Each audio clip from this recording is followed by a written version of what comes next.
Top boxing news.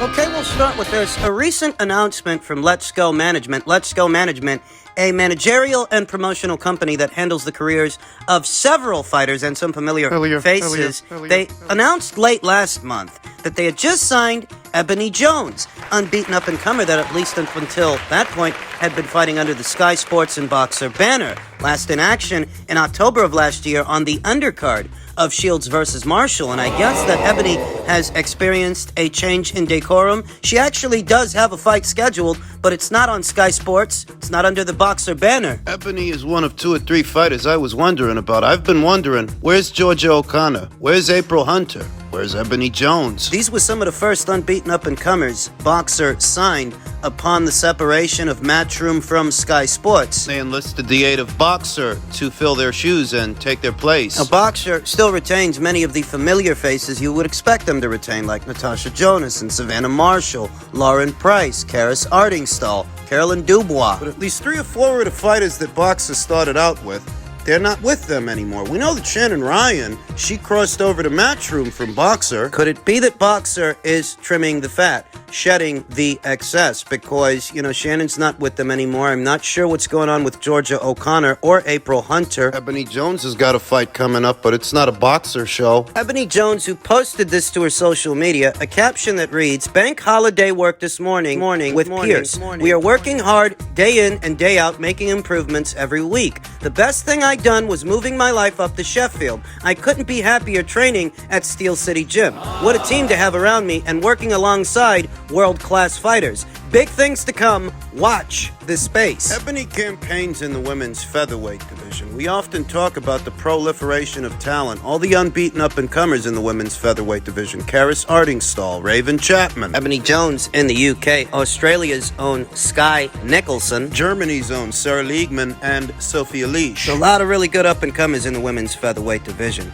Ebony Jones among them. Ebony Jones, who every single one of her fights has been fought more or less at the featherweight limit. Featherweight, that's where Amanda Serrano reigns as that division's undisputed champion. Many of these unbeaten up-and-comers are a ways out from challenging Amanda Serrano for those belts. They ain't got the experience, not yet. That applies to Ebony Jones, who was last in action late last year in October on the undercard of Shields versus Marshall opposite the ring Jasmina Nad, who she beat on points in what was a 6-rounder. Ebony sports a professional record of 3 wins, no losses with 1 draw, no recorded knockouts, not yet. She's got a fight on schedule for next month on the 12th against an opponent that has yet to be announced. And what is being billed as an Atlantic promotion, not Boxer. Not Sky Sports. Indicating that Ebony Jones's time at Sky Sports and Boxer may have very well come to an end, and she's formed a partnership with someone else. Let's Go Management. For those not already familiar with Ebony Jones, she's a firecracker. She's a fiery fighter. Mid-range to inside combination puncher that fights out of a wide stance. Looping shots over the top and short hooks mid-range to inside. She's exciting, albeit very scrappy, sometimes messy when letting her hands go. Those fast flurries. That needs working on. Seems a mean-spirited fighter, often darting out of her corner at the start of a match to impose her will,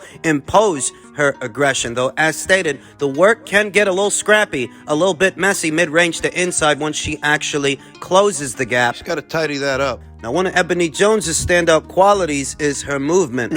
Fighting out of a wide stance, often changing levels as she closes the distance. She can make herself a tricky target. It'll look like she's right in front of you, but it might actually be difficult to land clean. She's just got to work on those flurries, those combinations, to ensure that she's not wasting punches. Not getting all tied up as a result of collapsing the pocket, stepping too far into striking distance. But she's a good fighter. She's an exciting one, currently campaigning in the women's featherweight division. Given Ebony Jones's age and her physical dimensions, I actually happen to think she'd be better suited, at least for the time being, to campaign as a super bantamweight down there at 122 pounds as opposed to 126. Because there are more world title opportunities down there at 122 than 126. At 126, there's only one champion, Amanda Serrano, and none of these unbeaten up-and-comers are ready for her. her. Whereas at 122, there are 4 separate world titles, 4 champions to choose from, 4 separate paths. You've got Shernika Johnson holding the IBF, Jamie Mercado holding the WBC, Deborah Dionysius holding the WBO, and Mayerling Rivas holding the WBA. There are unbeaten up-and-comers there too. Unbeaten up-and-comers like Argentina's Nazarena Romero, Ramla Ali, Ellie Scottney. Catford. I feel like Ebony Jones, at least for the time being, should see about boiling down to 122 pounds because, given where she is in her career right now, there may be more opportunities there at 122 than there are at 126, and we'll see what happens. She can actually get down to 122. She's only 24 years old, so she's got time. Comes from a good amateur background, a former member of Team GB. This ain't no late starter. She's got a good Emmy background. For now, she is set to return to action next month against an opponent that has yet to be announced, and we'll see what the future holds for Ebony Jones. Men's super lightweight news. Bob Arum said he would be happy to promote Regis Prograis if he proves he is a real free agent. Likely because Regis Prograis, at least for a little while, was tied to Probellum, and Bob Arum expressed publicly that he don't want to work with Probellum and he don't want to work with no Probellum fighters. Due to a tenuous association, a tenuous connection to Daniel Kinahan, Suspected Irish crime boss trying to crack into the world of boxing. If he demonstrates to us that he is a free agent, a real free agent, we'd be happy to put him in the mix and to make fights for him. He's a terrific fighter. you could give Regis Prograis good odds against any of Top Rank's fighters in the men's super lightweight division. Very good odds against either Jose Ramirez or today's Teofimo Lopez or today's Taj Jailer, who gave Regis Prograis his first and only professional loss some years ago. Some years later, Regis Prograis has managed to stay in character, a dominant force, a strong one in this division, a 2-time super lightweight champion, whereas Taj Jailer, he hasn't been that active, he's been injury prone, and he has Teofimo Lopez to contend with. Don't forget Arnold Barboza. Unbeaten Arnold Barboza. They've got him too. Him and Regis. That makes for a decent fight. Top Rank's got bodies to put in the ring with Regis Prograis if he were to sign to them. The only question is, if he does sign to Top Rank, does that really guarantee him the winner of Taylor versus Lopez? Does that really guarantee him Jose Ramirez? Does it really guarantee him Arnold Barboza? It would behoove Top Rank to bring another champion, another title holder, into the fray. I'd say the top 2 outfits that Regis Prograis should sign with, in no particular order, are either Matchroom or Top Rank, because both of those outfits, they've got bodies to put in the ring with Regis Prograis, but moreover, they've got fight dates. They can keep him busy. They can keep him active. Not exclusive to just 1 or 2 significant fights, important fights. Top Rank is fully capable of keeping him busy, keeping him active. You can say the same for Matchroom, whereas PBC, where Subriel Matias, this division's newly crowned IBF champion, PBC... Come on, you know their guys are barely active. That's the problem. That's the problem with crossing over to the PBC. They may have Alberto Puello, who's set to defend his WBA title against Rolly Romero very soon, and they may have Subriel Matias, what is arguably the most sought-after fight. Most fight fans that follow the 140-pound division. That's a fight a lot of fight fans want to see. It is. Does the PBC even have the money to satisfy the financial demands of both fighters, both champions? Because that's what they are. This would be a unification match. Do they have it in the budget to get it over the line? And do they have the fight dates to keep Regis active, to keep Regis busy? Moreover, have the PBC even made a play to bring Regis over? Have they made him an offer? Because if they haven't, what are we talking about? Subriel Matias can say Regis Prograis' name in as many post-fight interviews as he feels like, unless his people are going to make him an offer, unless Al Heyman, Stefan Espinoza, just somebody over there, anybody, unless they offer Regis some kind of cash to come over to their side of things. How the hell is the fight supposed to happen? How is any of it supposed to happen? You see what Bob is doing? He's at least courting the idea, entertaining signing Regis Prograis, bringing him over, provided that Regis really is a network and promotional free agent. It looks like he is, because Probellum, who he used to be tied to, they've gone under. So it's important to note that this past weekend, Regis Prograis was in attendance in San Antonio for the Bam Rodriguez card. Yeah, Bob Arum might be interested in signing Regis Prograis under the right circumstances, though I get the sense that he's not the only one that's interested. Matchroom might want to pick him up too. They've got a number of 140-pound fighters in that weight class Ennis as well. We talked about that in my previous video. Whoever wants him, they better act fast. The opportunity is there. Upstairs at 147 pounds, unbeaten up and coming, Jaron Ennis says, I feel like I'm not a co-main event fighter anymore. He says he feels more like a headliner. Is he really, though? Playing second fiddle isn't in the DNA of Jaron Ennis. While he's continued to rack up explosive victory after explosive victory, the current IBF welterweight titleist has spent his last 3 bouts in a supporting role. Although his career has benefited greatly at the young age of 25, the Philadelphia native has grown tired of sharing the spotlight. I feel like I'm not a co-main event fighter anymore, said Ennis to Hardcore Boxing News. Well, I never was. I feel like I'm a main event, pay-per-view, anything. You're not. If they put any one of those fights that he's had so far, the Karen Chukatsian fight, the Thomas Dulorme fight, the Sergey Lipinets fight, or the Castillo Clayton fight, if they put any of those fights as main events, behind a paywall. Who do you think is going to buy them? This ain't me taking jabs at Jaron Ennis' abilities as a fighter so much as his marquee value. I don't actually think this kid's in a place, not yet, to where he should be headlining. His fights ain't got no profile. The deafening sounds of the crowd, along with the hefty paychecks, is something that Ennis now envisions for himself.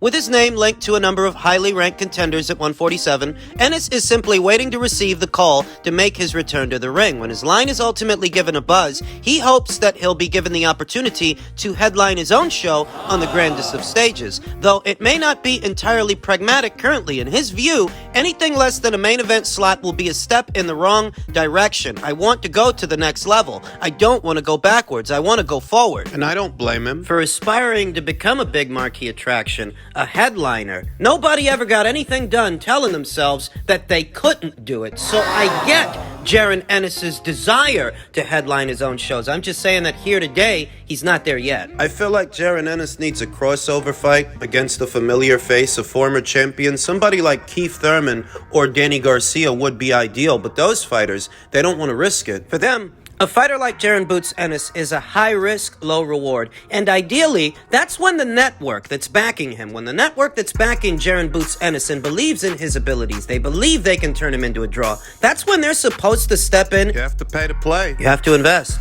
Jaron Boots Ennis fights exclusively on the Showtime platform. Per his own father, Bozy Ennis, they're loyal to that platform and they've no intentions of going anywhere. But how loyal is Showtime to them? Are they willing to spend what they have to spend to put this kid in a decent-sized fight? See, what you have to ask yourself is, based on where Jaron Boots Ennis is here today, if you did the Jaron Ennis versus Roman Villa fight at the Hulu Theater, would Jaron Ennis sell it out? The Hulu Theater seats approximately 5,000 people, maybe a little over. And if you did any one of those fights that Jaron Ennis has had so far, the Dulorme fight, the Clayton fight, just any one of those fights that he's had so far, if you did any one of those fights at the Hulu Theater as a main event, do you think he would have sold it out? You know the answer. This isn't actually an indictment on him. It's an indictment on them. It's an indictment on Showtime. You want to turn this kid into a headliner, you have to pay to play. And if you ain't got it in the budget to do that, then he should have the autonomy to go somewhere else and deal with someone who can. Sebastian Fundora headlined his own show this past weekend, but he, like Jaron Boots Ennis,